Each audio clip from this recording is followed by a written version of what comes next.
I decided I felt like doing this morning. I woke up.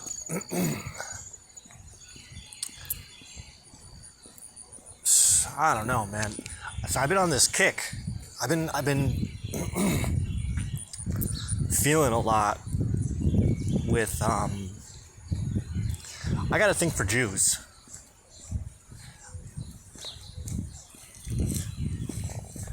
And it's something that's been going on for a really long time.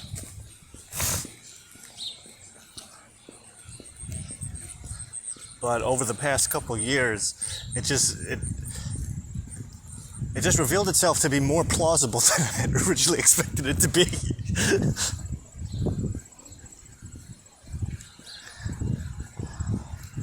And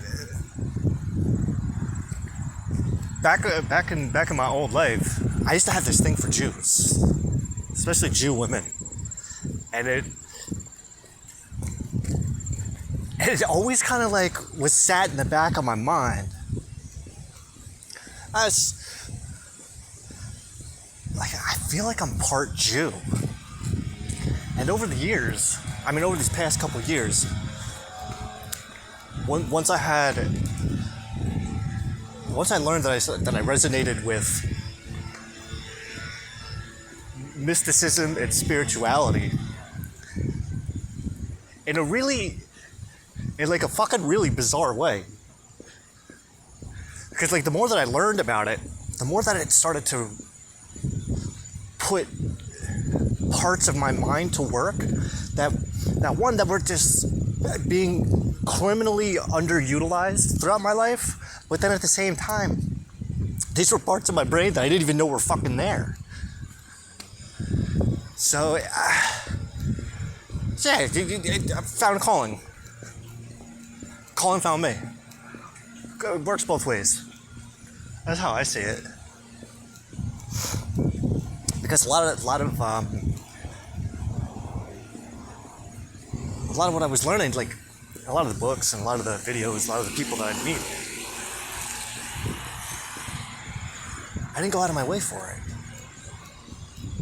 It was one of those always, a lot of the times it's just right place, right time. Wrong place, wrong time. Wrong place, right time? Right place, wrong time.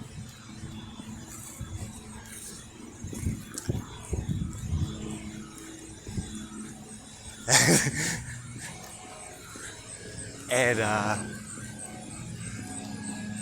so it all started with this interest in the occult, which came about because back in 2017, late 2017, there was this phenomena that hit Twitter and called QAnon, right?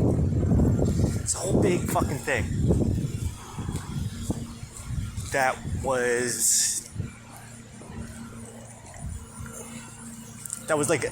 allegedly uncovering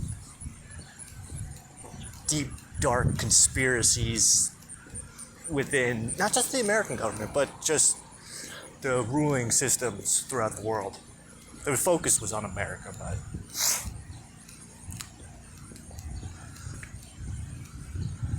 now, I've always been the type of person that is conspiracy theory minded. It started really early on when I was a kid. I didn't see it as conspiracy theories. It was just how do I explain it? It was okay, well, this could be a thing. there's no absolute yes or no, but that alone should kind of, I kept an open mind to the possibilities of what the fuck is going on, right? So by the time this whole QAnon thing started popping up, I was already balls deep with a lot of the stuff that they were talking about, in a sense. As time progressed and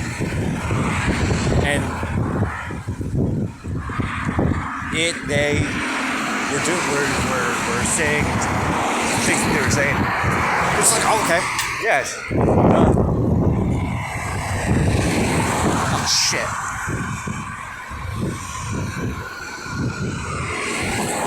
So part of the big thing that I was getting into was occultism in government, and how a lot of high-ranking officials were involved in dark, occult, satanic. Don't fucking hit me.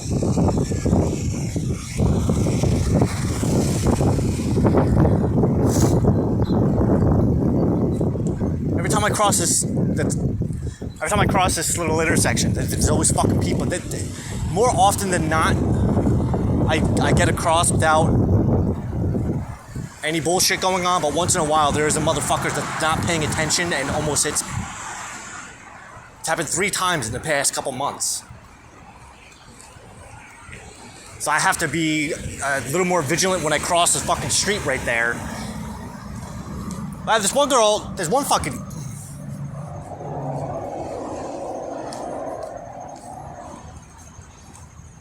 Sorry, it happened. It is what it is. She wouldn't have killed me.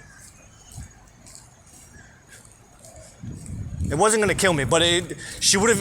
If she didn't slam on the brakes as soon as she did, it would have caused... It definitely would have caused a scene. And it wouldn't have felt good.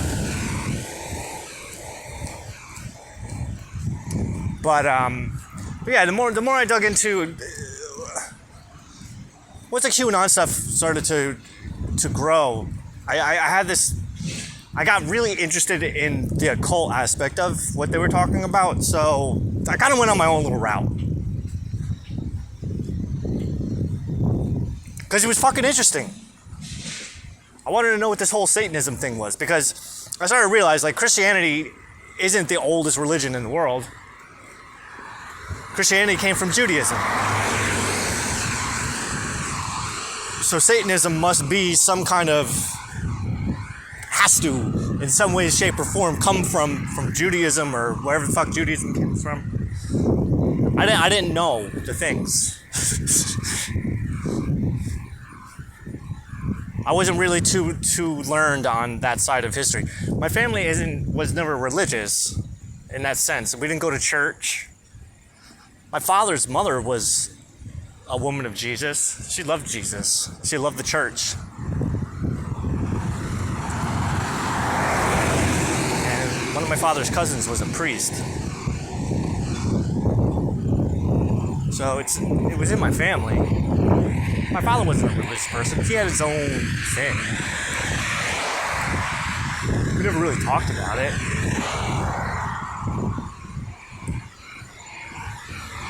You know, he did have a thing with numbers.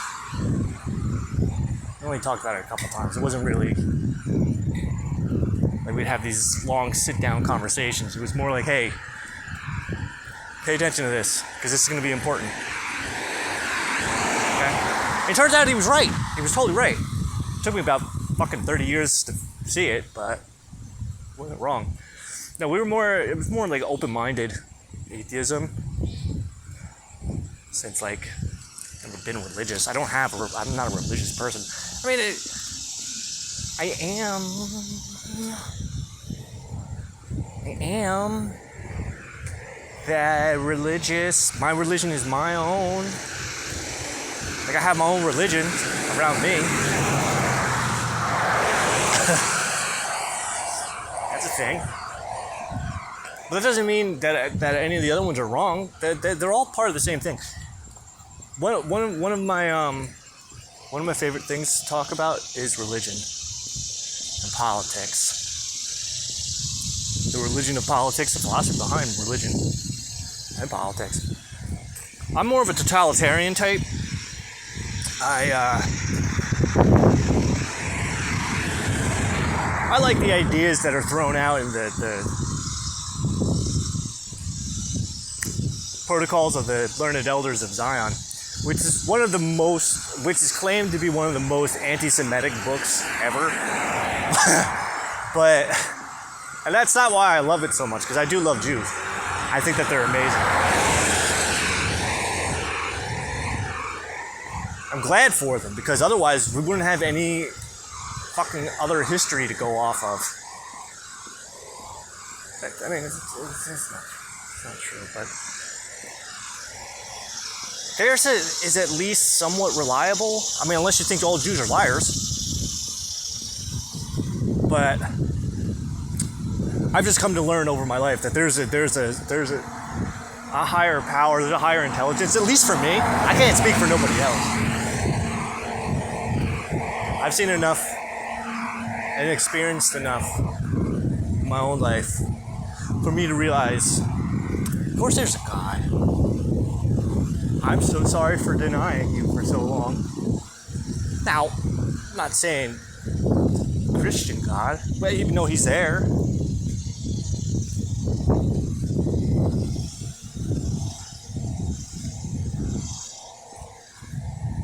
I mean, is Jesus the King of Kings? I'd say I'm the King of Kings.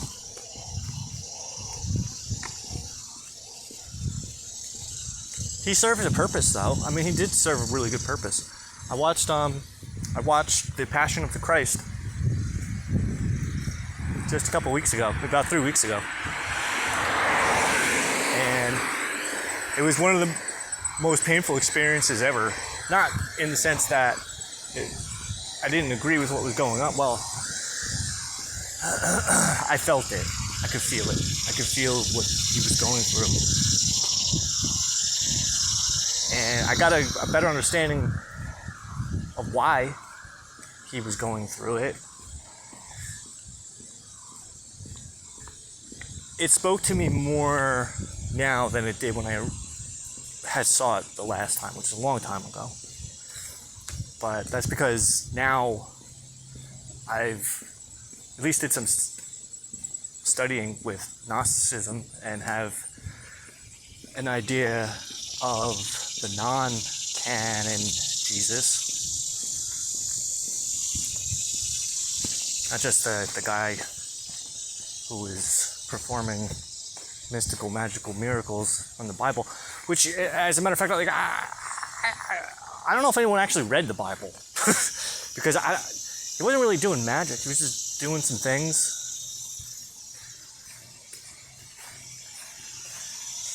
They were, I think a lot of people did just take it literally, even though he said he was pretty clear. I don't know. I feel like the only literal thing he said was like, I don't speak literally. You got to figure it out on your own. But that's a whole other thing. It's really not. So Gnostic Jesus isn't so much a god as much as a guy. He's a guy. Hey, he's just a regular guy. He's just doing things. And that was the thing, is he was just a regular guy doing some things, but he saw that there was a lot of bullshit going on around him, and he's like, fuck that shit. Why do I gotta listen to you? I'm gonna do my own thing. I'm gonna do it my way. And that's where a lot of the persecution came from. It was like, yo, this dude's not doing what we're telling him to do. And I don't like it.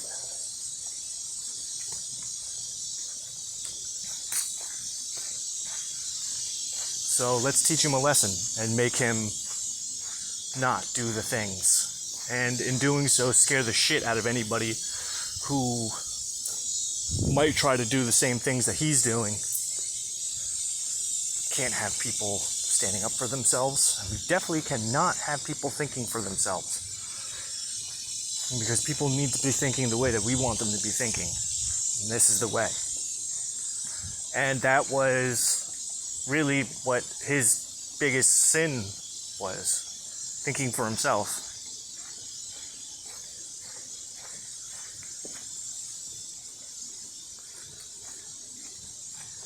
Yeah, I think it's just that people have a really, I don't know what it is. I think it's just that people are stupid.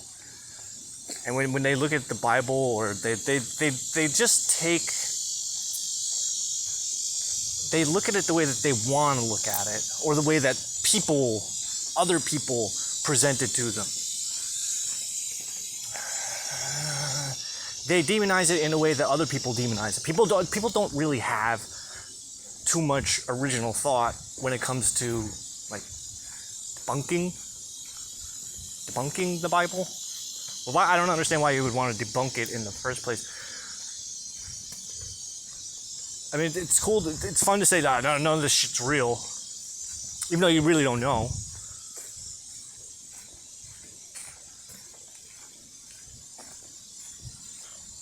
Which confuses me with people, is because people seem to know so much stuff. People know so much. But I've never actually seen anybody who actually knows anything. I like to be controversial in this atheist group. And by controversial, what I mean is ask questions. How do you know that? You're telling me that the sun goes around, that the earth goes around the sun. Can you show me? Because I haven't seen. Oh, there's experiments that I could do. But did you do any of the experiments? Yeah, but... Okay. Now, did you see it, though? Did you see the earth go around the sun? You didn't, so you don't actually know. Okay? You want proof of God. Did you ask God to show you proof? That's my favorite. It's no God. Did you ask God to reveal himself to you? If God is all-powerful, then he should reveal himself. Why? To appease you? What have you ever asked God to reveal himself to you? And I love proposing that to people, because it's just like, that's how you know how sincere people really are about their arguments. Not that it's like, I just like to fucking shove people's nose in it. It's just like, stop being so fucking arrogant. Sometimes I feel like I come off that way, but I feel like it, but in hindsight, I look back and go, nah.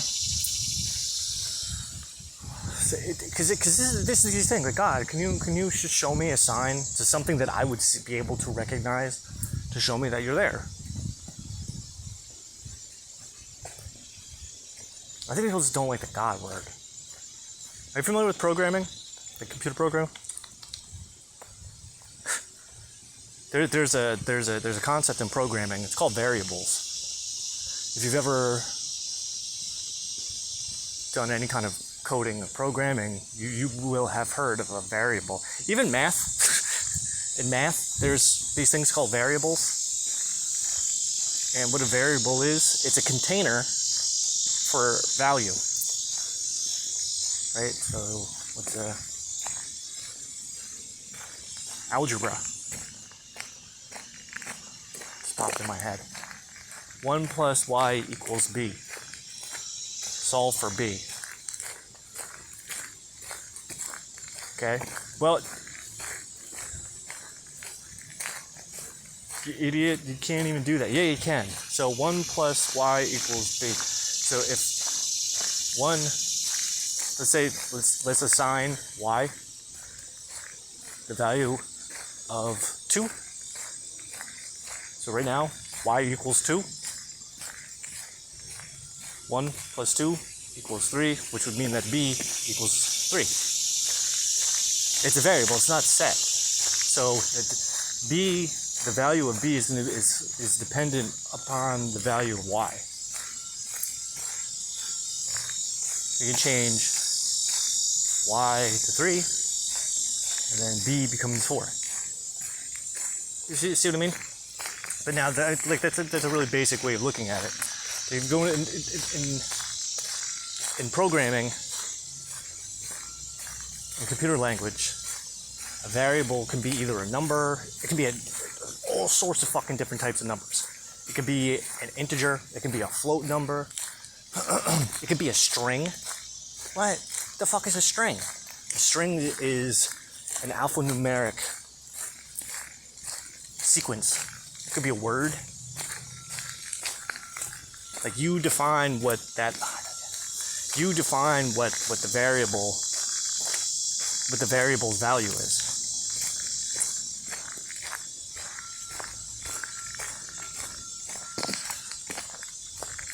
They come in handy with if-else statements. If this happens, then that'll happen. Unless this happens, then that will happen. But the point is, like, if you take the word God, and I think for one reason or another, people's perceptions of things has really condensed in this atheist group that I like to play around in. It's atheists versus theists. People commonly call out theists, but when they call out theists, what they're doing is they're calling out Christians. They're not really talking, and sometimes once in a while, Muslims. Once in a very blue moon. But I think like one of the things that drives me nuts is people are always going for this mentality that everything is literal. They can't, everything's black and white. It has to be this way or that way. A lot of times people will argue back with me like, you can't, it's yes or no. It's a yes or no. Do you believe it or do you not? Well, yes and no.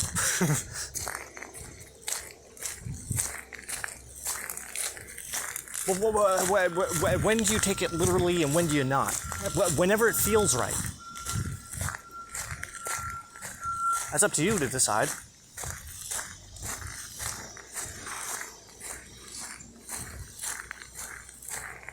I mean, I think because people, they want to fight against organized religion.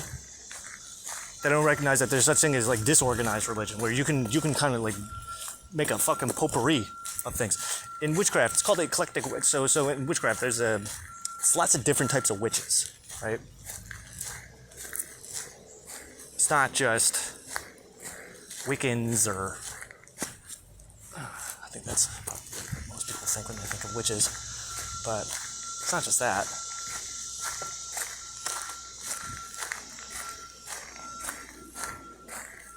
That's one branch. That's one philosophy of witchcraft. But within that, there's also different types of witches. One is called eclectic witches, where they don't really follow a set path, a set like Bible, I guess you would say, like a set. What the fuck is the right word? Set. A concrete set of principles, concrete set of ideals, a concrete set of practices, ideals. There's no one way of just doing it. It's, hey, you know what, let me take a little bit of here, let me take a little bit of there, let me take a little bit of there.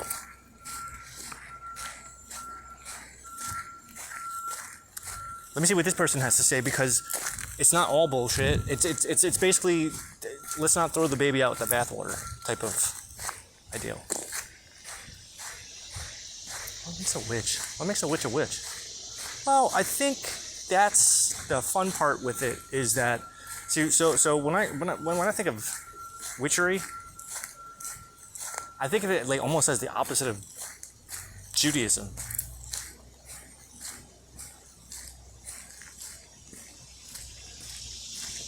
Because Jews, they have rules and boundaries and borders that they have to stay within.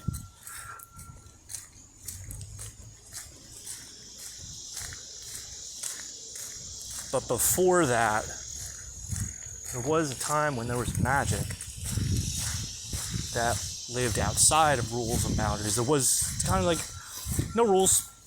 Like to be a Jew, you gotta follow the rules. There's a lot of rules, which I'm learning about. A lot of rules and laws and shit like you can do, but you can't do, but you can do sometimes depending on interpretation. There's a lot of brain fucking that's going on. That's why it's important to have a rabbi. But And rabbis are basically just trained in the Talmud so that they can answer questions. But even the questions, the questions have questions, which have questions. There's no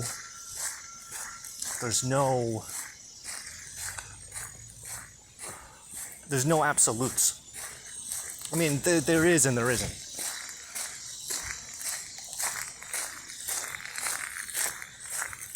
Because sometimes even the most logical way of doing things is thrown away because it's majority rule for the most part. Not always. For the most part it is, though. And even if a revolutionary idea, a real innovative idea is presented, if the majority doesn't agree with it, it gets tossed. Even if it could lead to things being done in a better, more logical way, it doesn't matter. But at the same time, you can branch out. You don't have to follow those rules. Those are just one set of rules. It's kind of like Christianity, Islam, and Judaism. Like, they're all the same thing. They're just different ways of viewing that one thing. Is there any other examples of that? Yeah, in a sense. Astrology, for instance. Western astrology versus sidereal astrology. They're two different things. Two completely different things, but they're exactly the same.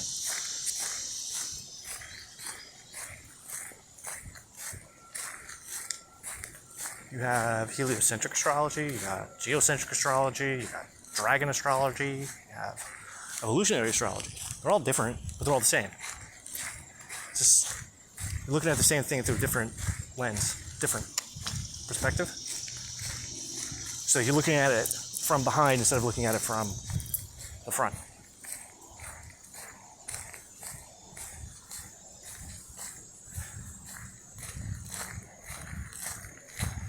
Now, there's more than one way to do Jew. Like,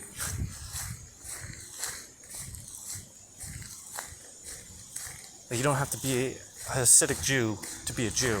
You don't have to be initiated like everybody else. You can actually create your own, which is something I'm working on, is creating my own branch of Jew.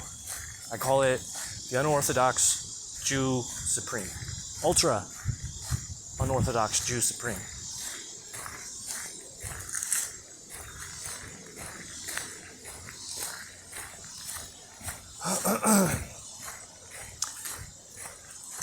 And what I'm doing is I'm learning the Orthodox ways, because I want to know the Orthodox ways, because I find it so fascinating. Because these are people who have a really, really impressive social structure, as well as a belief system. And the more that I've learned about my own spirituality, mystical nature, the more I see the correspondence between the two. I can see how they both relate, because one comes from the other.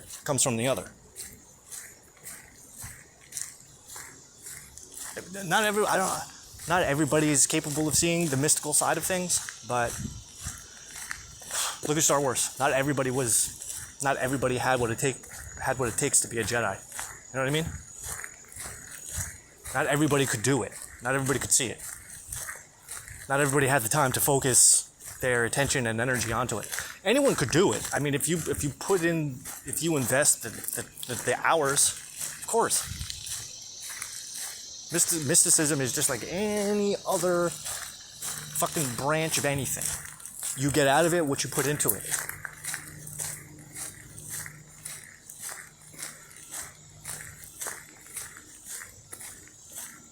And the more that you put into it, the more that you get out of it. The more that you can get out of it. I mean, you can sit there reading the same... No, I don't know. I mean, you can sit there reading the same book over and over and over again. But until you really see what it's trying to fucking say to you, you're just going to keep on reading it. Again, I'm thinking of my ex-wife just popping in my head. My son's mom. She's reading fucking Game of Thrones.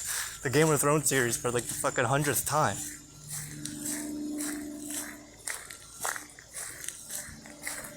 Which fascinating woman. I don't understand that. There's something to take away from it. See, I'm the type of person where I can't do that. I can't read through the same thing over and over and over and over again. I read something, I see what it's trying to say to me, and then go, okay, all right, I get it. Here's my message. Because everything has a message, for me at least. Like, everything has a message, everything has a lesson. So, what was it, last year? Even now. I was playing this game, Jedi Fallen Order. Jedi Fallen Order? Star Wars Fallen Order? And the main character of the game is a Jedi Padawan who never completed his training because of the Jedi Purge. But over the course of the game, he's led down this path, he's guided down this path that puts him in the right place at the right time to meet the right people to complete his training. But also there are adversaries that try to take him from his path. And he is continually challenged with having to face the dark side, not just within himself, but outside of himself.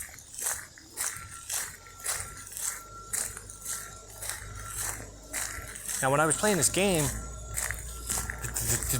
the challenges of the dark side come through, and they came through to me, and I could see it, I could feel it, I could recognize it, and see how my narrative overlapped what I was experiencing on the screen.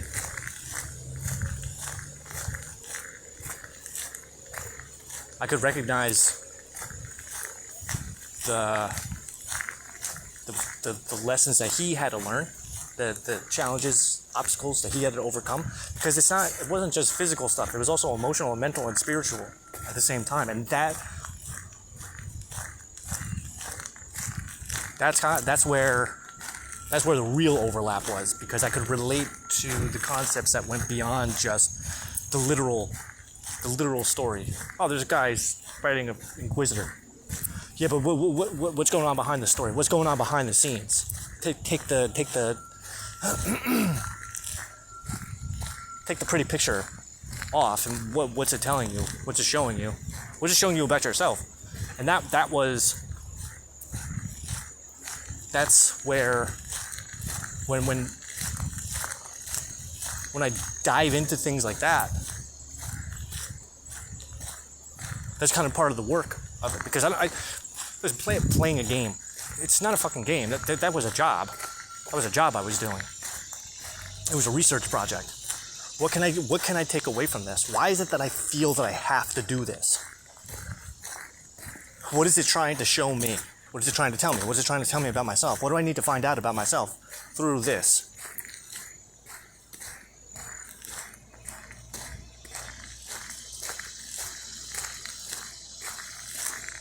Because what the dark side was trying to, what the agents of the dark side were trying to do was make this kid give up and quit on himself. Mind you, I was playing the game on fucking like Grandmaster difficulty. I cranked it up as high as it can go. I don't want to know nothing about fucking easy or medium. Let me play it as hard as it can get. Straight off the fucking bat. This way, there's no confusion. Grandmaster difficulty is easy difficulty. It's the same fucking thing. If you don't know that the one is there, then it doesn't fucking matter.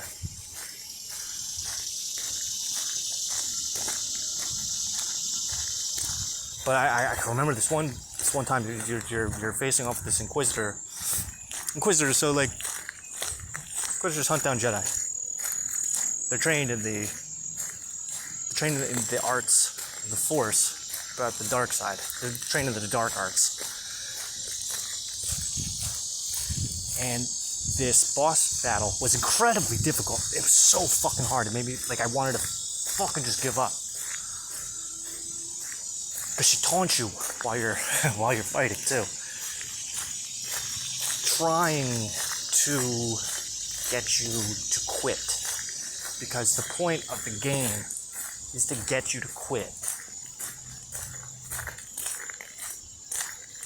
He doesn't want you to complete it.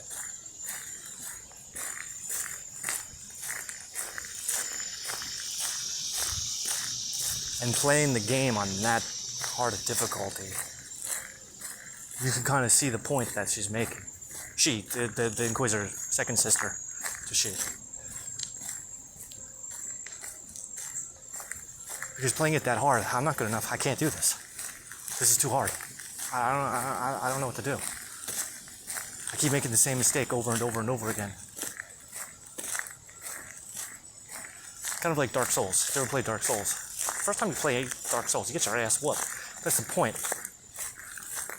The point of it is to fucking make you want to give up and make you want to quit.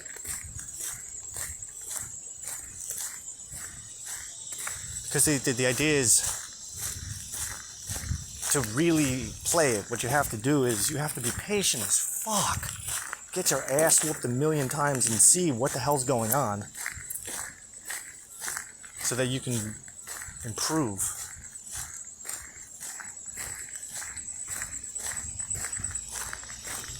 The video games are really just allegories for life. And there's the spirit behind them as well. Like, even playing through Fallen Order, you get to the end of the game, you get to the part where Cal is finally initiated as a Jedi. And nigga, you just became a fucking Jedi. You got... you did it.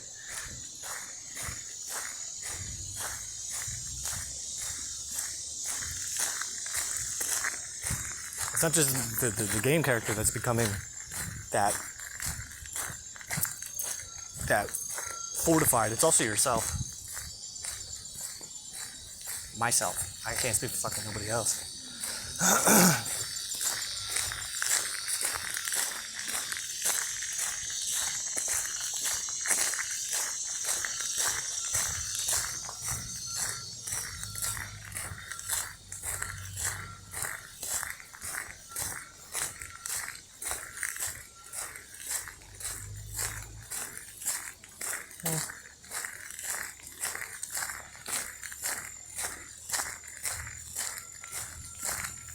Bullshit.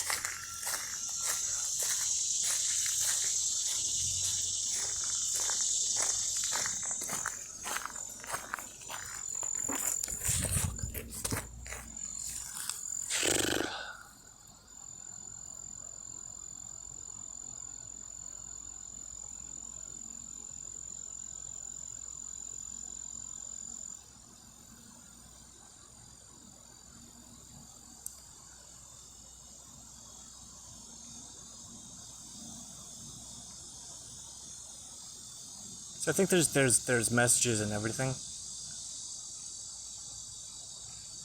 Books, video games, movies. That's what I watch. I don't see any of those things as distractions. I used to. There was a time where I used to think, like, fucking wasting my time doing this, wasting my time playing video games, wasting my time watching movies, and wasting my time doing this, and now blah blah blah blah blah. And then finally, once I let go of all those things, once I stopped, I could see the value that they were bringing to my life.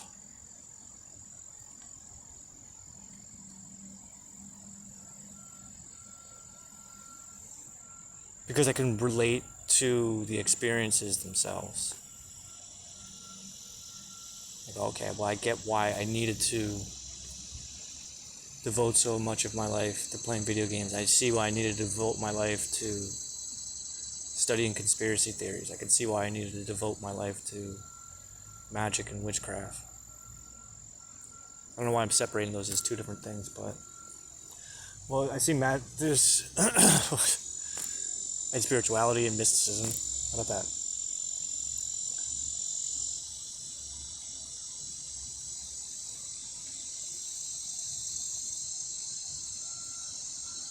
There was a game I always bring things back to Star Wars, but it's because they do things right. There was a game. It was called Star Wars Galaxies. It was a PC game from like early 2000s, and it's an online role-playing game. Like it's like a couple thousand people playing at a time. It's pretty fucking dope. Basically, you just create a character that lives in the Star Wars universe. And you just do whatever the fuck you want to do. But there was a feature that you could unlock a Jedi, a Force-sensitive character, separate from your own character.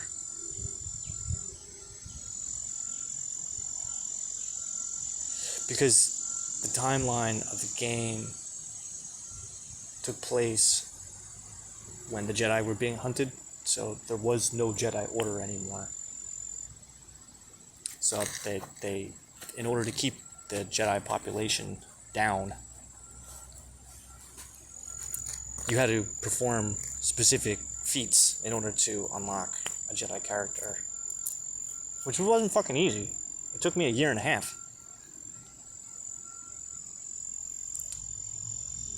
Because they didn't explain it at first. The developers of the game, it was a secret. They would drop clues from time to time, and eventually it was just like people were fucking bugging the fuck out. Like, what the fuck, this isn't fair. So they changed the system and made it a little bit more user friendly. But the idea, one of the clues that they dropped was a quote from Yoda when Yoda was training Luke. You gotta unlearn all that you've learned, right? So the idea was to master as many skills as possible in the game,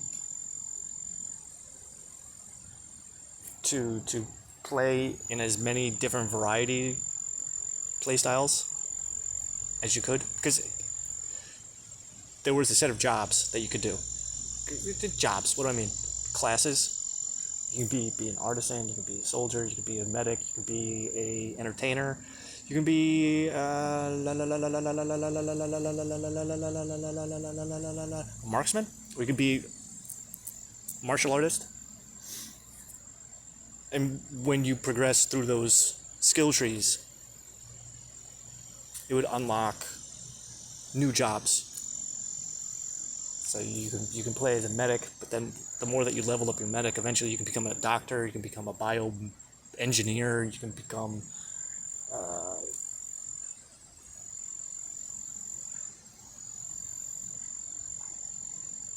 what were the other ones?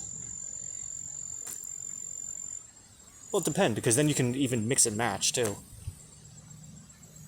Combat medic.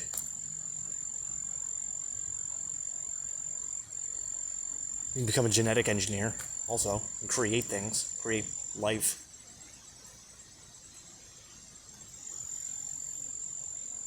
And there was the scout. The scout was cool. Like a nature person. Set traps. Catch things. Skin things. Artisan would make things, right? So you make some basic things like camp supplies and tools, weapons. But then as the game progressed, like as you can become a ship creator, you can create spaceships, starships. So there was a wide array of things, but the idea was to encourage the player to branch out and do as many things as possible. And the reward for doing as much as possible was that eventually you could unlock a Jedi Force-sensitive character that, if you decided to progress it far enough, you could become Jedi with it. But at the same time, there was a risk that came along with being a Jedi, because if you used your powers in any kind of way, shape, or form, it would then, there was an invisible meter that was attached to the character, right? So the more that you did Jedi things, the more that this meter would fill. And when the meter filled enough, the Empire would be alerted to the fact that a Jedi was on the server, and the system itself would hunt you down. Pretty dope. Really cool idea. But that same principle is kind of how I feel that my life has gone, which is what led me down the mystical path, in the sense that I wasn't always a mystical person. I wasn't into mysticism in any way, shape, or form, but once I started down the road of occultism and started studying that, because I wanted to know more. And the more that I started to learn about it, like I was saying before, like the more I started to learn about it, the more I started, like, parts of my brain, parts of my mind that were fucking depressed because they didn't know what to do. They had nothing to do. They started to wake up and go, holy shit, I love this. This is what I've always been looking for. It's something I can do in the background and in the foreground.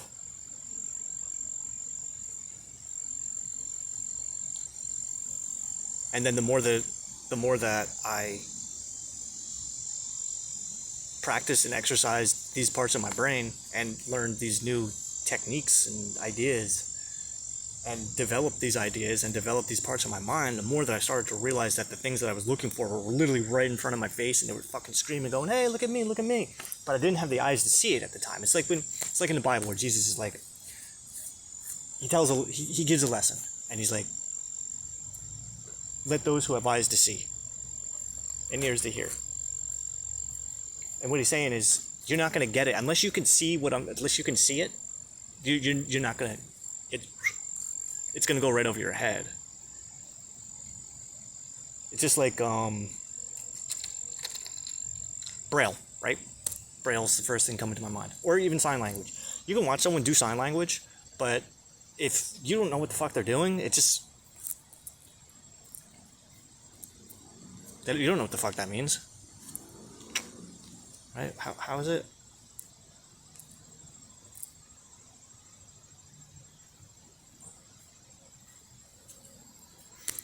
Like, right? Can't understand normal thinking. Like, if you don't recognize sign language, you wouldn't know what the fuck I'm spelling right now. You wouldn't know that it was an acronym.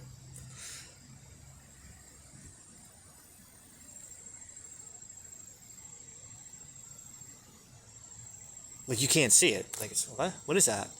Or it just might just kind of, just looks like just a weird hand motion. Something wrong with this guy. What are you doing with your hands over there, bud? Or even symbology, symbolism. That people don't even recognize, like Freemasonry symbolism. There's a show that my son watched. I don't know if he still watches it. Gravity Falls on Disney, and that show is just covered with occult symbolism. But if you're not looking at it, if you're not looking for it, if you don't even recognize it, if you don't even know that it's there, it's a fucking kid show. I don't know. I remember one day. I do. But I remember one day he was watching it, and I was watching it with him. I'm like, what the fuck is this? What's going on here? I know what all these things mean. They're changing it up a little bit, but these are all things. And he's not the only kid watching this. Because those symbols, they're meant to speak to the subconscious mind. They don't talk to you literally. They speak at a subtle level, because it's supposed to. They communicate to the subtle parts of you. Subtle parts that aren't on the surface, parts that you don't really even know are there, parts that we don't even taught to look for. What is it that makes conversations like this difficult? Because it's like, fuck, you don't have no fucking idea what the hell I'm talking about. I barely know what I'm talking about. I'm just saying things.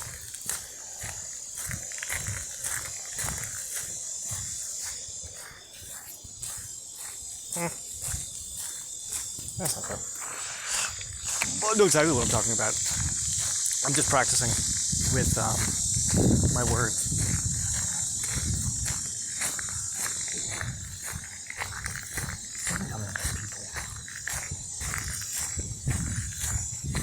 You know, I have this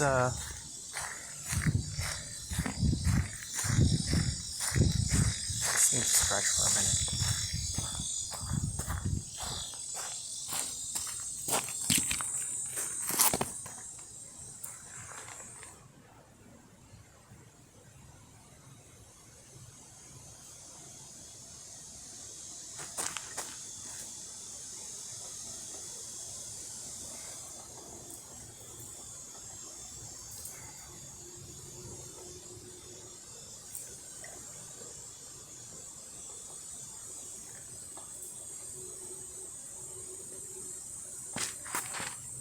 Alright, that's cool. I kind of just wanted to see if I could do that.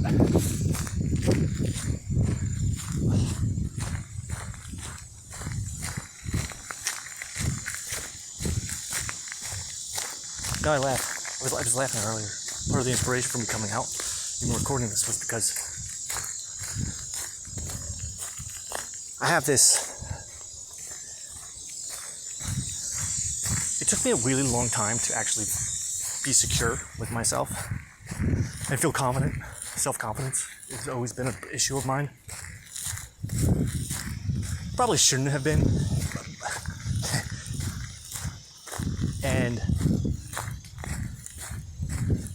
And even for some of the people I've known, some of the people in my life, they'll even be like, what are you talking about? You have insecurities. Where? Trust me, they're there. I know they're there. I see them. I mean, I'll take that as a compliment, though. Not that I don't. But one of the reasons for that is I don't think that my body can keep up with my mind sometimes. My mouth can't get all the words out. And I believe that sometimes I do have difficulty expressing my thoughts in a coherent way that makes sense to other people. But I could totally be wrong with that. I mean, if I turn this thing off, the reason that I'm even having a little bit of stuttery muttery right now is because this fucking thing is on. When I don't have this on, because this is a normal thing, talking to myself. I'm not talking to myself, but talking to myself. Talking to myself and talking to people that aren't there. I have conversations with people that aren't there very fluently.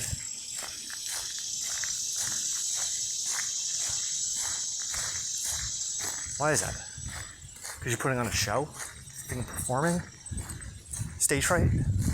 Part of the reason I do this is also to get comfortable with public speaking.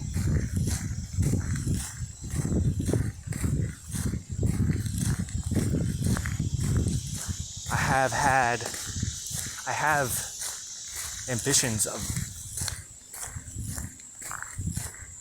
doing exactly that, public speaking. What would you say? What do you want to talk about? Whatever the fuck I want to talk about. Just like I do here. It's not. Talk about myself.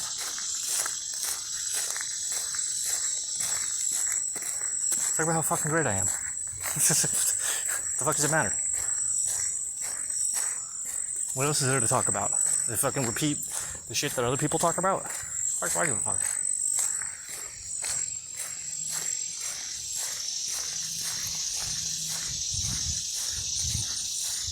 Listen to people. A lot of them, I'm saying everybody, but a lot of people just repeat what other people say. We live in a fucking day and age where everybody's trying. Me too. I can do it too. I don't give a fuck about public speaking. I don't give a shit what the hell I do with my life. I'm doing what I want to do with my life.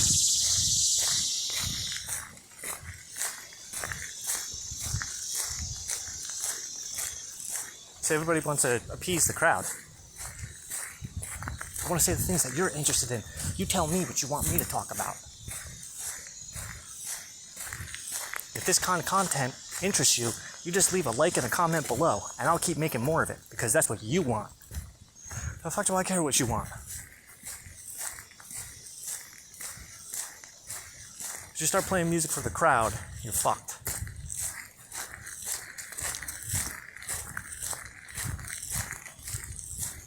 Once you start living your life for other people, you're fucked. It's not your life no more.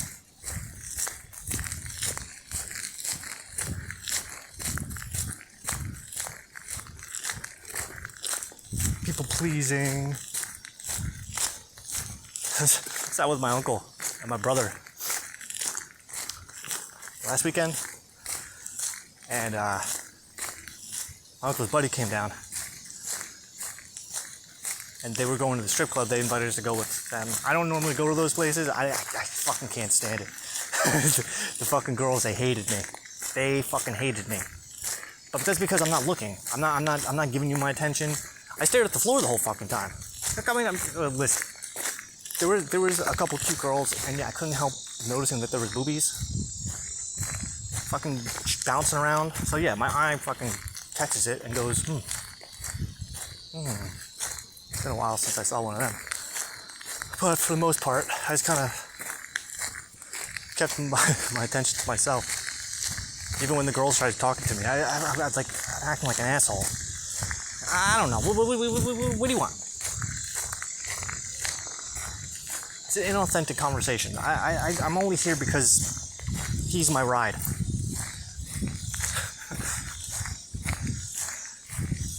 But what did my uncle? Oh, I didn't come here for me. I came here for him. Because I know he wants to do this. The fuck are you being a people pleaser for it? What is with this people pleasing? I'm not doing it.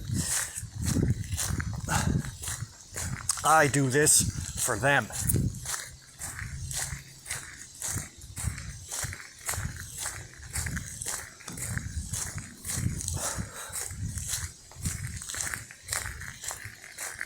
I mean, I appreciate the people pleasing. I want to make you happy. So I'm going to do this because I know that it'll make you happy. Okay. But what are you doing for yourself? Oh, seeing you happy makes me happy. That's it. It doesn't make any sense to me. That's not true.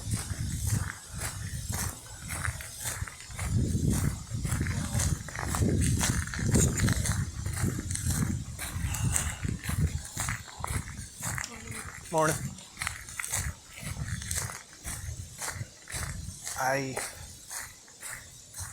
I think that's a sign of weakness. Because if I'm going out of my way to do things I don't want just to make you happy, I did that. In a sense.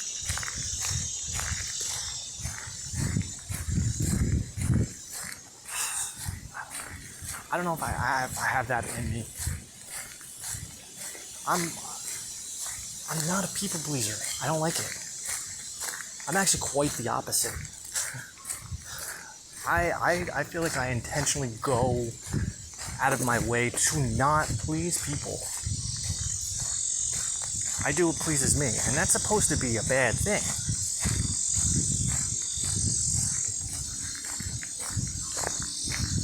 But I don't...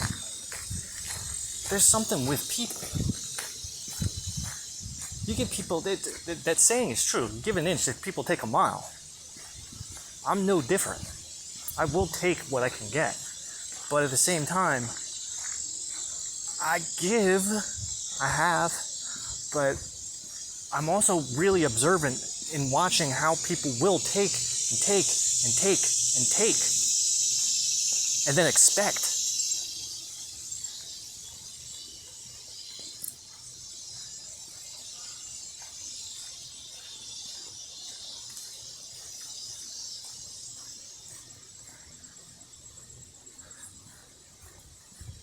And then even, for instance, if people tell you what you should be doing with yourself, if you don't listen, if you don't do exactly what they say, they take that as a sign that you're not listening to them.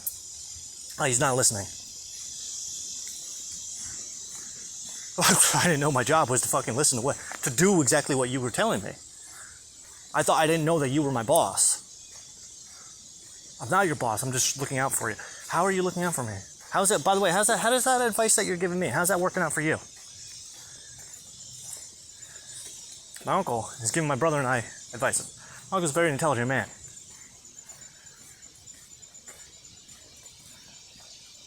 He comes off intelligent. I mean, he's old school, but that's where the value comes from, because it's a perspective that one I have I'm diametrically opposed to. This is a guy who's never fucking smoked weed or done drugs, telling me how drugs will kill brain cells. Nigga, it ain't the 1980s anymore. This is your brain. This is your brain on drugs. That's not how it works.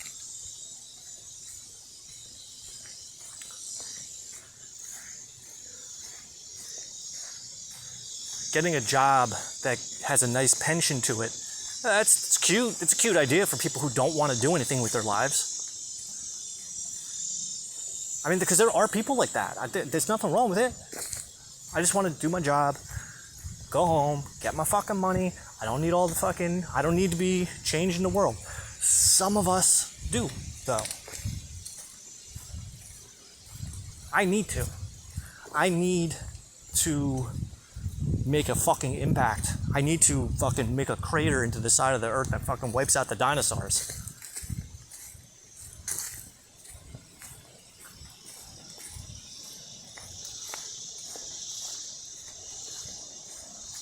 It's just in my nature. It's just in my fucking DNA that I have to do something of value that I consider of value.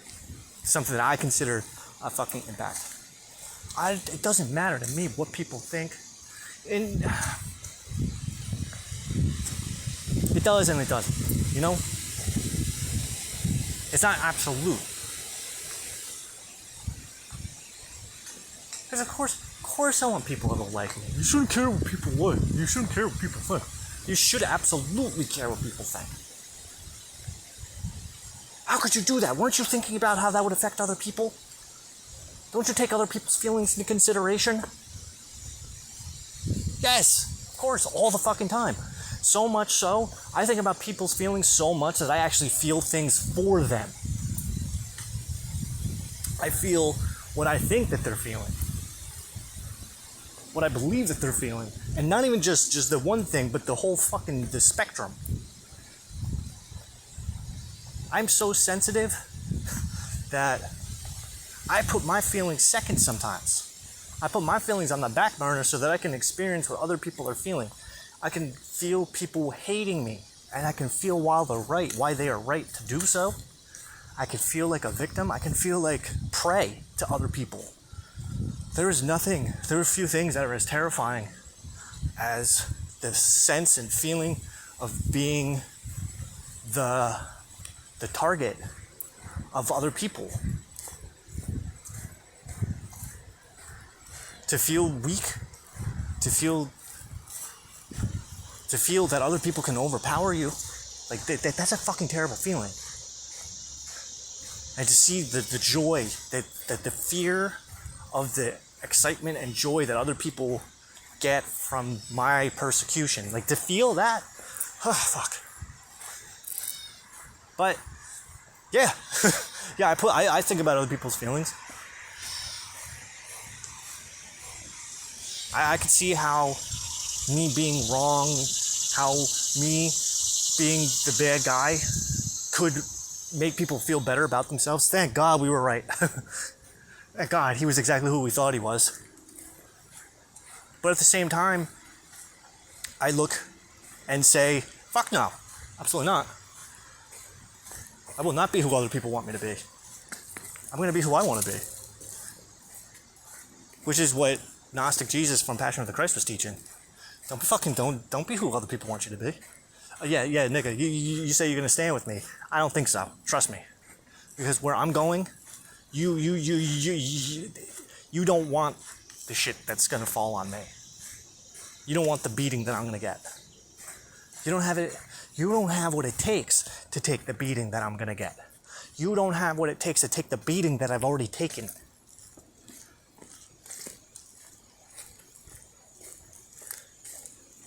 was reading this thing on Facebook the other day. It's like, somebody asked, how did the question go? It's like, what, have you ever been broken? Has anybody ever broken you so badly that you question your own value, your own beauty, something like that? Of course, I have.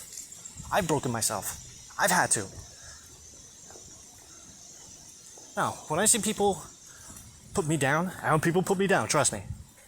People tell me how selfish I am. People tell me how childish I am. Just last week, I was having a back and forth, like a very brief back and forth with my ex-wife. She's telling me how everything I'm doing wrong, how my son has no respect for me because of the choices I make in my life. He's seen the things that you said about him and me on Facebook. Okay. Why hasn't he asked me why I said those things? Why hasn't anybody said to me, hey, what is all this? What are you doing? What's going on? Are you okay? Why is everything personal? I even said to her, I said, what, nobody takes my feelings into consideration. You say I abandoned him. What about, here's what I say. I abandoned him just as much as he abandoned me. But I forgive him. You, from my perspective, you and him left. You both left. You left me.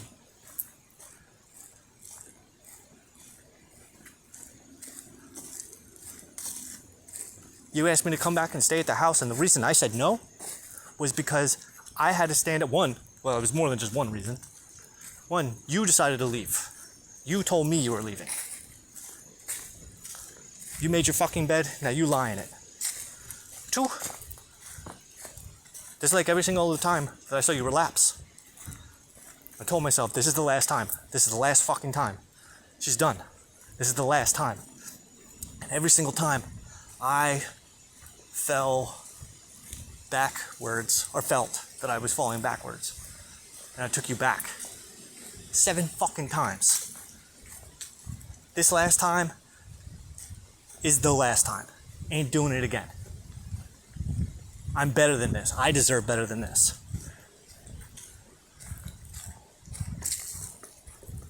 I have a woman who was seeing other people. Talking to other people behind my back. And mind you, yeah, I cheated. But don't come at me. Tell me I'm a fucking child abandoner. Bad father. I don't have to say it in those words.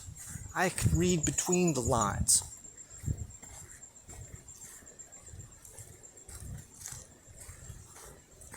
He doesn't want to talk to me. Does he not want to talk to me, or do you not want him talking to me? Because for some reason, you're always the one telling me that he doesn't want to talk. Why doesn't he want to talk? Well, you blocked him first. Well, I had to. Why did I block him? I blocked my son on Facebook a couple of years back because I started to realize that it was becoming toxic for me. I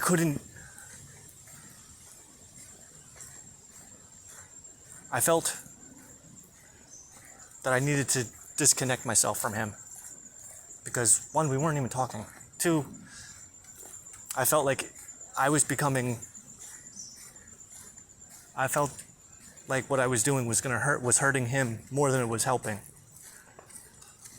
And I felt like it was hurting me too. Because I do have a part of me that needs external validation. And when I talk to my son, and he's not talking back, or he's not talking back in the way that I want him to talk back to me, it makes me go, I don't know this person. This isn't the person that I thought he was. Not that that's a bad thing. Not that that's a bad thing at all.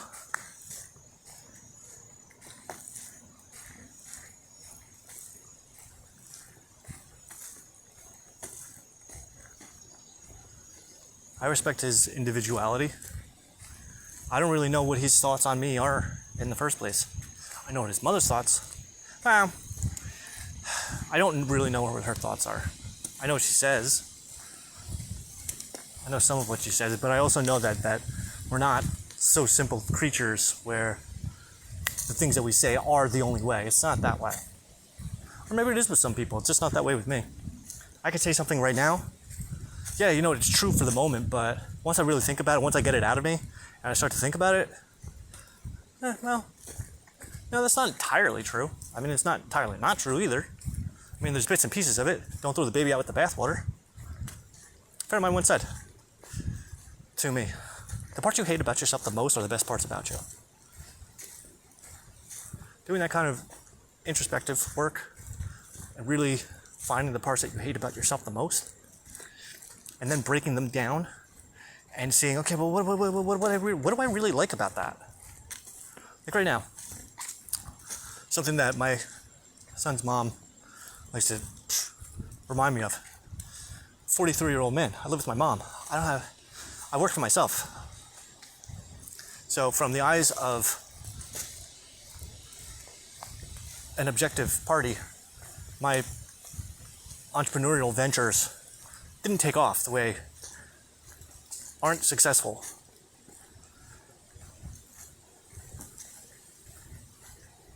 I'm leeching off of my mom, my mummy. And I'm not really doing anything with my life aside from sitting in a room playing on social media. Yeah, I could see that. But what about the 99.998% of the other shit that I'm doing that nobody else sees? What about that?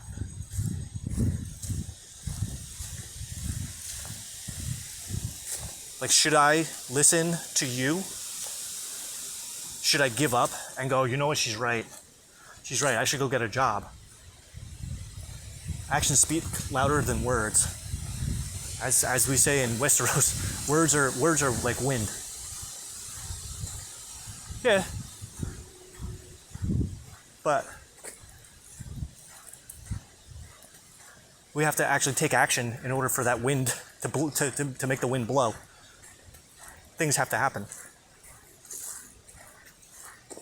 Like, the first step of making change in your life isn't so much changing, it's recognizing that something has to happen. That's the first big change.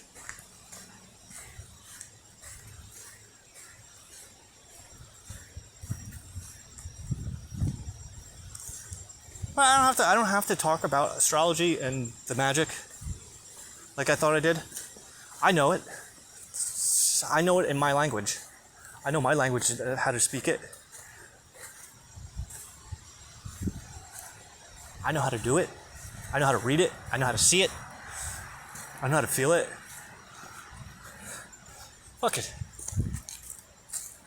Hidden in plain sight.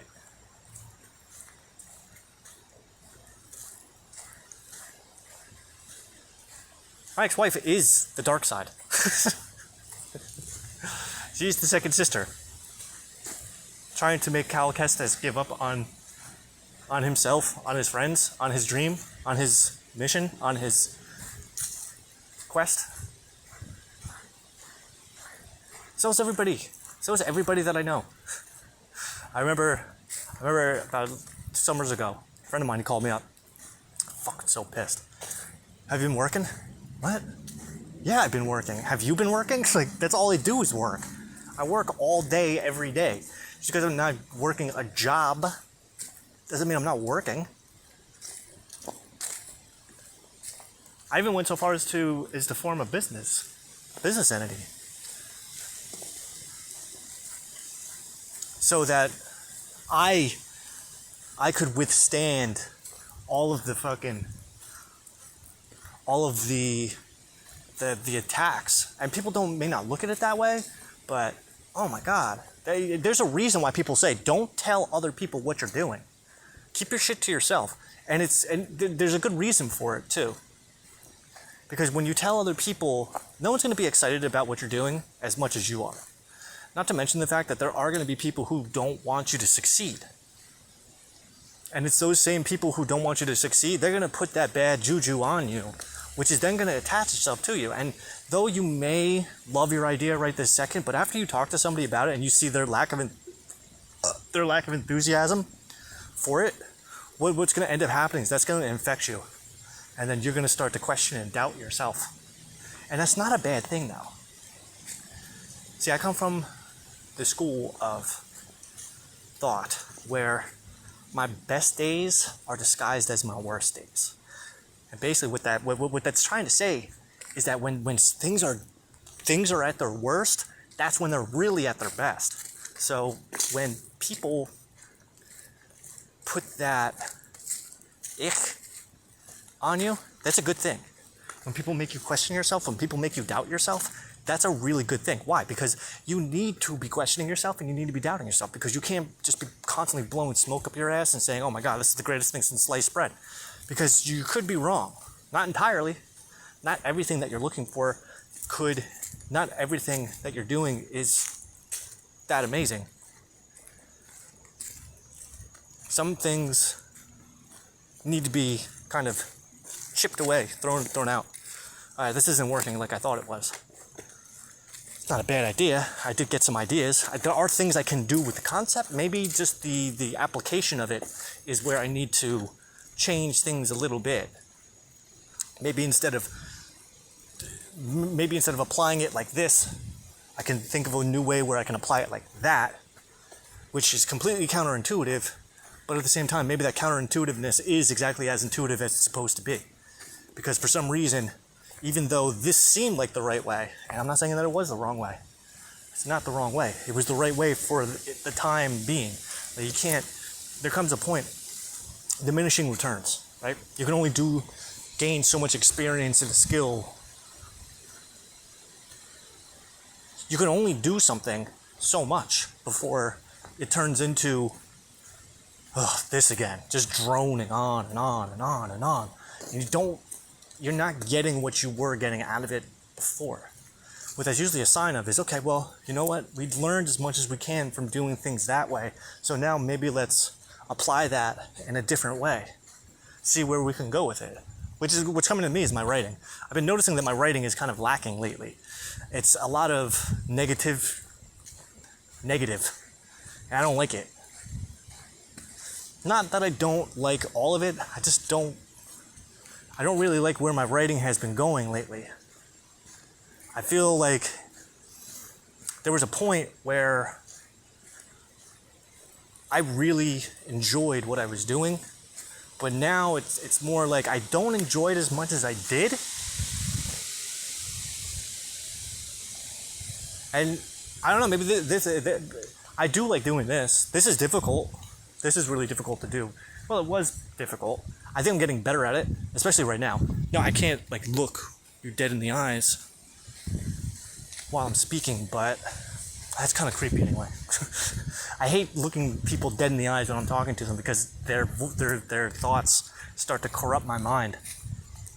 So sometimes it's easier for me to kind of look off in the distance and kind of see my own thing. And when I want to look at you in the face, I'll look at you in the face. When I don't want to look at you in the face, I'm not going to look at you in the face. I can play both sides. But sometimes I need to detach from seeing the other person so that I can get a moment to clear my mind.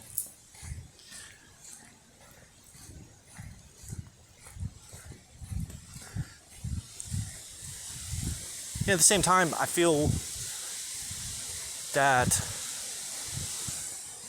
sometimes I like to talk fast, sometimes I like to talk slow.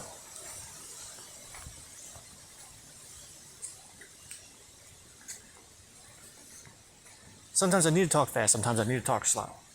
Sometimes I need to talk fast, which I think is what fucks me up, because the reason that I have grown accustomed to talking fast in certain situations is that I've noticed that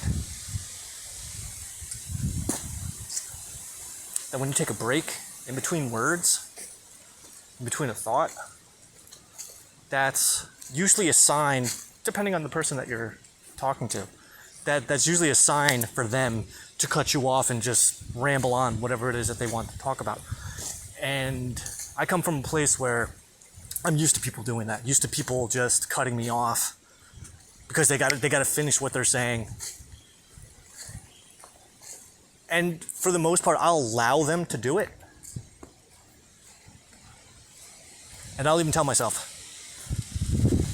what they have to say is more important than what you want to say right now. And the reason for that is they are not, they don't have what it takes to really grasp what it is that you're talking about, which is why they feel the need to interject in the way that they are.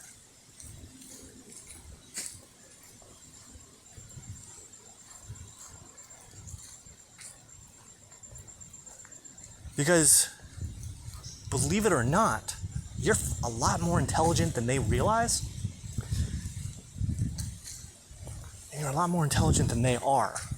So just give them the benefit of the doubt and allow them to talk whatever it is that they're talking about, because there's going to be value in it. Sometimes there's more value in keeping your mouth shut than there is to throwing your pearls before swine. And I know that it's important for me. It's important for me to throw my pearls before swine. And the reason for that, right? People say, don't tell people what you're doing. You tell people what they're doing, it's just, you're setting yourself up for failure. It's not wrong. I like to do that though. I like to set myself up for failure. I like to set myself up for failure because failure is success. That's how you succeed, by failing. And by telling you everything that I'm doing, you don't want me to succeed. Trust me, you don't want me to succeed. And I know that. And it's okay.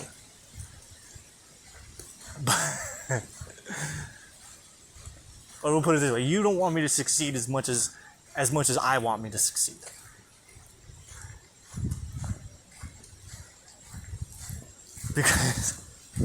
Because maybe my success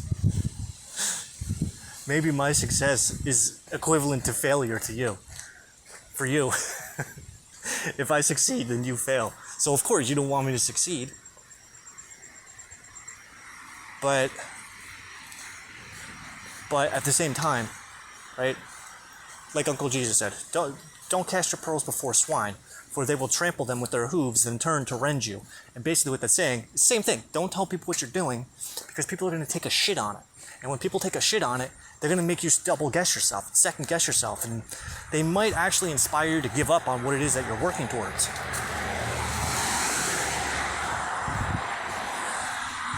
Which is fucking totally possible. After the conversation, the little brief back and forth I had with my ex-wife last week, yeah, there was a part of me that was like, oh my god, what the fuck am I doing? I am wasting my time, I'm wasting everyone's time, I look like an idiot, blah, blah, blah, blah, blah, blah, blah, blah, blah, blah. Of course there was parts of me that wanted to give up, but I allowed those parts, I needed to see those parts of me, because I needed to allow those parts of me to come to the surface and acknowledge that she's correct, she's right, I'm doing a terrible job in certain parts of my life. Because the parts, because here's the thing, is those parts that I'm doing, that I'm not succeeding in, get rid of them. Fuck it, get rid of it. If it's not working, cut it out. It's like cancer. The good kind of cancer.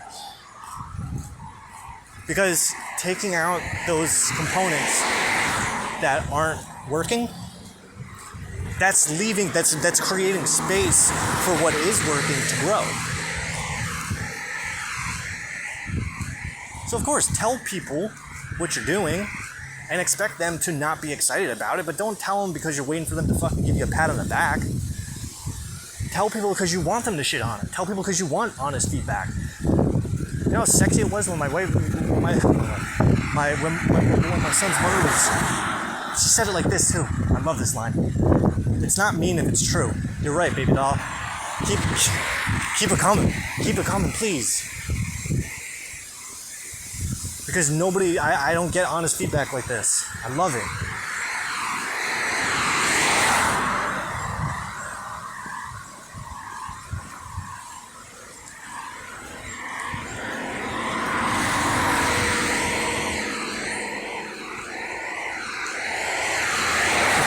Because now consider this. I mean, yeah, she was saying some things that hurt my feelings, but why did they hurt my feelings? Because it wasn't what I wanted to hear, but it's what I needed to hear. It's what I needed to see and go, okay, she's exactly the same person that she was last year, the same person that she was the year before that, the same person that she was the year before that. She ain't changing. She's telling me the same shit. She's just recycling information. She's not actually taking the time to try to learn about me. She has a perspective on who I am and what I do, and that is where she wants to keep it. And the more that I told her about me, what I do, why I do the things that I do, the more that she said that what I was telling her was reinforcing everything that she already believed.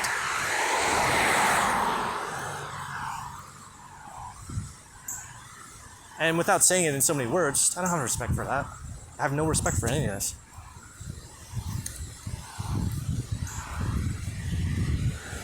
Right, because we're two different people. We have two different ideals. We come from two different worlds. Where I come from isn't where you come from.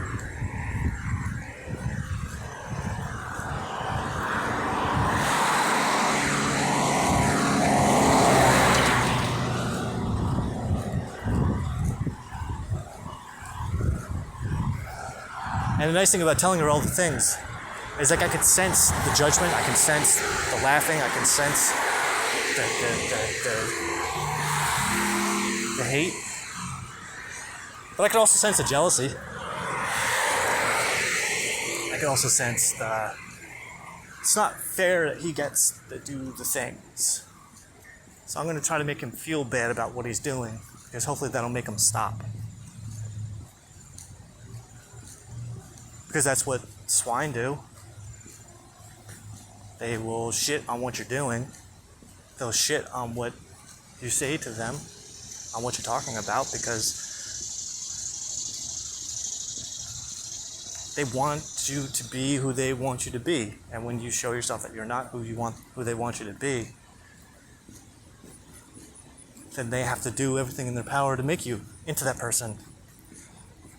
And unfortunately, what that does is, when you try to put that kind of shit on people, what ends up happening is it bounces back at yourself. Because here's what I'm starting to realize, and this is 5 years. I don't put up a fight. I didn't put up a big fight for custody. I didn't go to my divorce hearings. I didn't do the things that you were supposed to do. I didn't lawyer up. I talked to her lawyer once.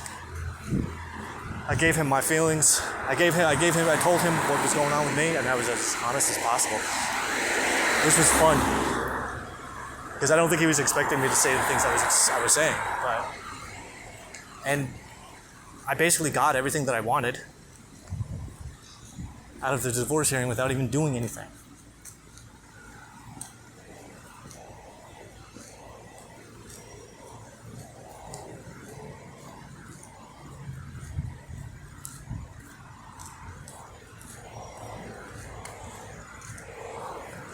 And what ended up happening is I came to see, and I'm not saying that this doesn't go both ways, because I know it does, but I got to see that she is exactly who I thought that she is.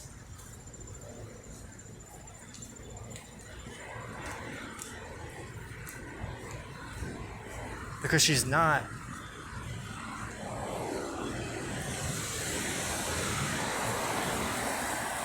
I don't want to say she's not what I wanted her to be, because I do. She is. I do want her to be the way that she is. I love who she is.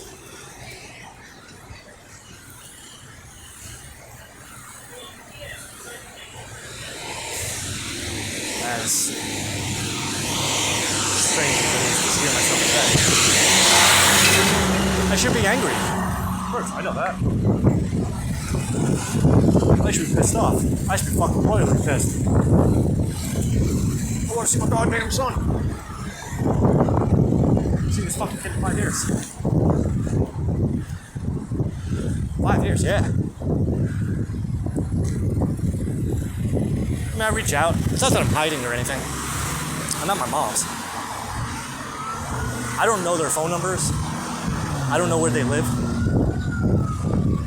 I look at it like this. Yo, I'm not the one that's hiding. I'm not the one that's keeping my life secret. I'm not the one who... I put all my stuff out there. Of course I do. When I was married, one of the biggest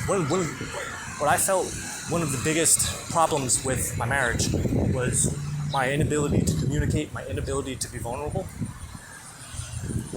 That's what really fucked things up.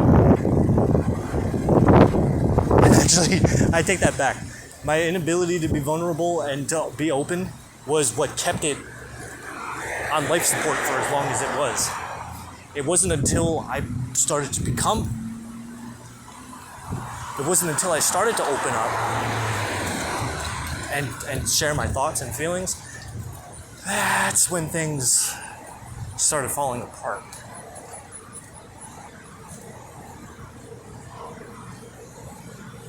So the day that we separated, it was May 7th, 2018, the day before my anniversary of my father's death. And I had a plan. Things were all fucked up at that point. Things were really bad between us. And I went to her brother-in-law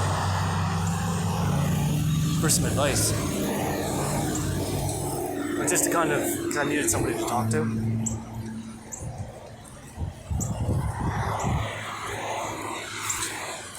And what ended up happening was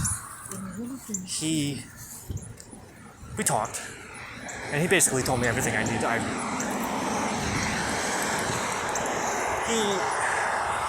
He listened.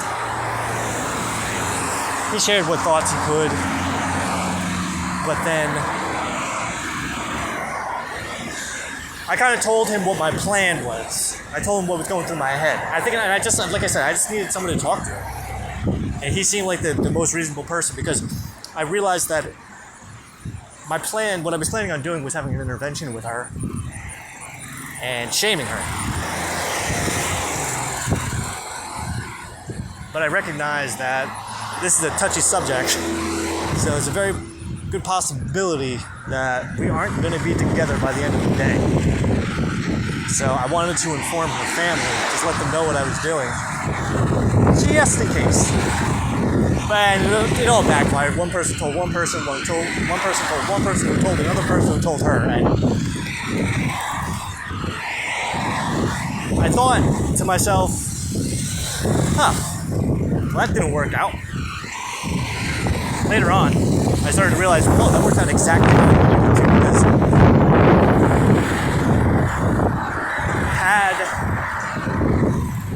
had I done things differently, and I did go to her,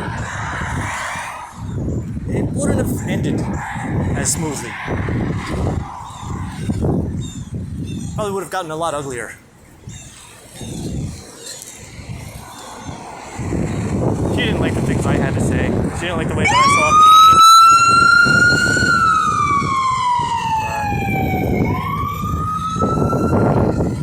That's kind of how it goes to people. I don't agree with the shit that she thought. I don't agree with how she sees things. I mean, I agree with it in the sense that I can see why she would see things the way that she sees things, I guess. I just don't agree with it. I try to do my best to take ownership. And I feel like, I could be wrong, but I feel like I'm the only one that doesn't. I feel like I'm the only one who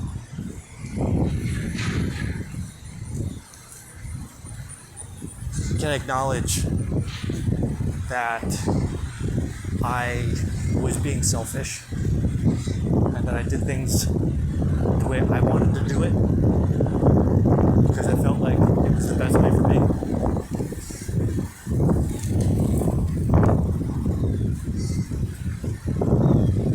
Because I was looking out for myself.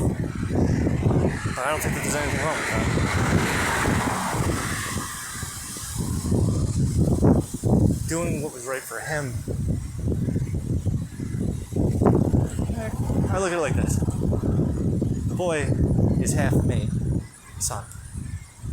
By doing what's right for me, I am doing what's right for him.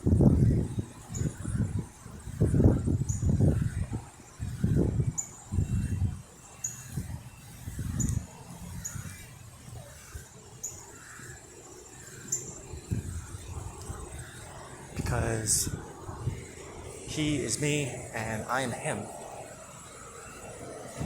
So by doing what's right for me, by default, I am doing what's right for him. And by doing what's right for him, by default, I'm doing what's right for me.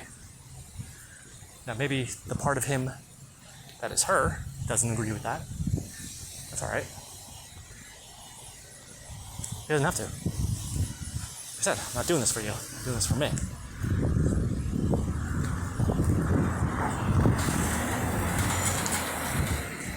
What are you doing for me? Keeping her away from you. Thank you. I appreciate that. Because that's exactly what I thought. That's what I said to her recently too. It's like, where you see abandonment,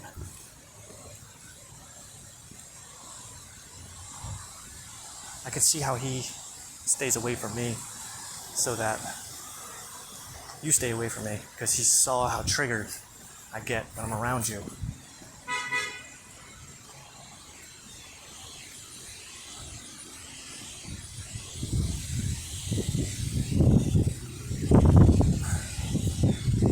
So rather anything bad happen to either of us because of the other person, he's taking one for the team, staying with her. Because I believe that he believes what I believe, which is that without him, she would crumble.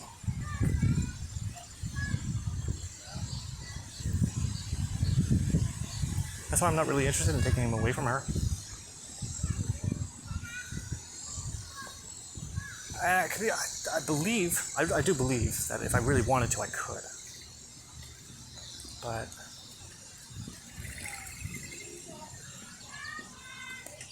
I also don't believe in making him do anything that he doesn't want to do. I don't fight it because it's his choice. 16.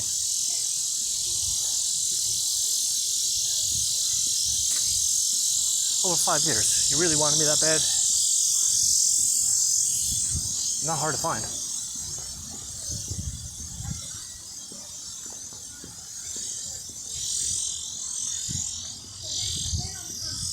That's okay.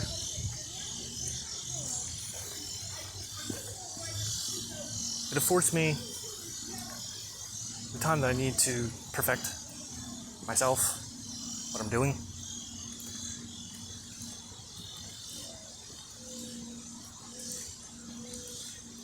What am I doing? Yeah, whatever I feel called to do. It's not easily defined. It's not easily, what do I do? I work. The word work is a variable that has multiple values assigned to it. It's not easy for me to just pinpoint and say one thing. I'm doing this. I write. I talk. I read things. I study things. I learn things. I write about the things that I'm learning. I feel things. Feeling is work to me. Some of the feelings are not easy to feel. It requires work to actually process them and understand them. Emotional intelligence.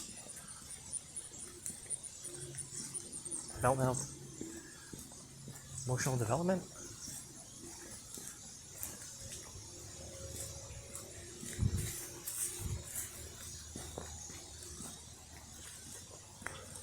And there's the whole mystical side too. Shaman? I would say so. Unconventional type, but there. Self-empowerment. Through self-exploration. I love saying that.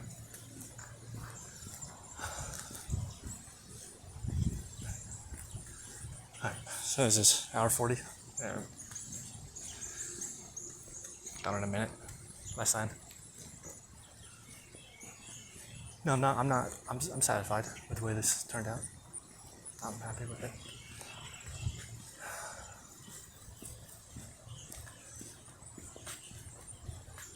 Yeah, I think this cleared up a lot of space. This was good. Is it good for you?